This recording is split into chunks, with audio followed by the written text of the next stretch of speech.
Hello, world. How y'all doing tonight? Welcome back to the Inside Story. I'm your host, Maria George, and today I honestly don't know how to say this without sounding crazy to some people, but I also know that those who truly love Surbezz, especially her family and the people who really knew her, will understand exactly what I'm trying to say. If this your first time tuning in, let me give you a little background. Surbezz wasn't just somebody I knew. She was my childhood friend. Life took us in different directions as adults. So we didn't get to talk every day. But every time our paths crossed, whether we was at the event, in the neighborhood, or even while we was just both, in prison, the love was always the same. The friendship don't need no constant communication. The respect never changed. When Surbezz's daughter had passed, we had talked. Why my shit keep stopping? So as I was saying before, I had to stop the thing. When Surbezz's daughter had passed away, we had talked, and she had asked me to tell her daughter's story through music. So I had wrote the song for her. But, before I could write the song, I had to ask her some deep questions, because I wanted the song to feel like it came from her and not so me. And that's like any song that I write for anybody, whether I know them or not. I try to learn about the person and put in a song. That's why it kind of be so heartfelt, because I put time into it.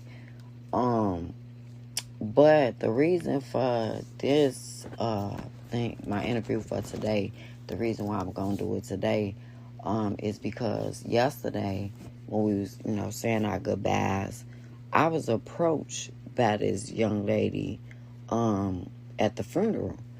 And she was saying she was looking for this lady, and I didn't know who the lady was that she was looking for. So she pulled out her phone and showed me a picture of the lady. And I didn't know the lady. So she got to ask me, like, how did you know Surbezz? So I was like, I grew up with her, stuff like that. So she said, well, how did she die? And I'm like, huh? Who the hell asks a person at a funeral, how did that person die? More than likely everybody know. Especially the fact that, this was headlines. This was all over the news. So I found it kind of weird. So I kind of like walked away a little bit. But then the lady had came back. And when she came back, she was like, no, I know Surbezz. We was in the recovery home together. And I guess she didn't want me to know her business. So I was like, oh, okay. So she was telling me how Surbezz had helped her and stuff like that. And I was like, yeah, that's what type of person she is. That's what type of heart she got. So me bringing that up is because what led to today. So today I had went to go see an old time friend. This friend, they know Surbezz as well. And we was just talking about life and other things. And he asked me, he said, what's going on with your podcast? So I was like, oh, I just finished doing this, finished doing that. And, we spoke on the few people that I supposed to have on here next. And when we spoke on the people we are supposed to have next, he had said, yeah, I heard that song you had made for somebody else. And then I said, oh, did you see the one that I made for Surbezz? And he was like, no, that was sad. That was messed up or whatever. And I was like, yeah, it was. So, what I'm about to say was kind of like heartbreaking, but it was kind of hard. Well, I can't say not heartwarming or heartfelt, but I would say it was like kind of clarity or just closure to a certain extent. Because Facebook had started saying negative things like, oh, why would somebody be at the gas station? oh, why would somebody be out there at this time? You had to been doing this and you had to been doing that. Well, I'm here to tell you that I don't know why Surbezz was at the gas station, but I do know what she was doing when she got killed. Surbezz was saving. It was a lady at the gas station that Surbezz knew. I don't know if they was together or not because I didn't get that much information.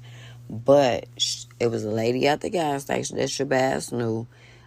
This lady is known for having issues, drug issues, mental issues, and she have episodes.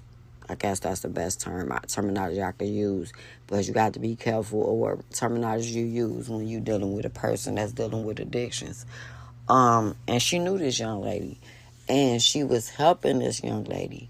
She called this young lady's father and told her father that I got her, I'm waiting on the ambulance to come. And she said this as well. She was like, I understand. I've been here, done that, so I'm going to stay with her until she's gone. And when she get out of, the hospital, the mental ward or whatever, I'm going to go to rehab. Me and her going to go to rehab together because that's one thing I want to do for my daughter was to get clean and stay clean.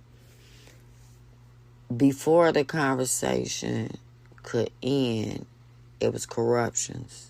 So the phone had hung up, but it's also a recording out from the scanner where you can hear the car being in, the ambulance being there, and the gunshots going off while the ambulance is there. So I'm saying all this to say Surbezz lost her life saving somebody else's life.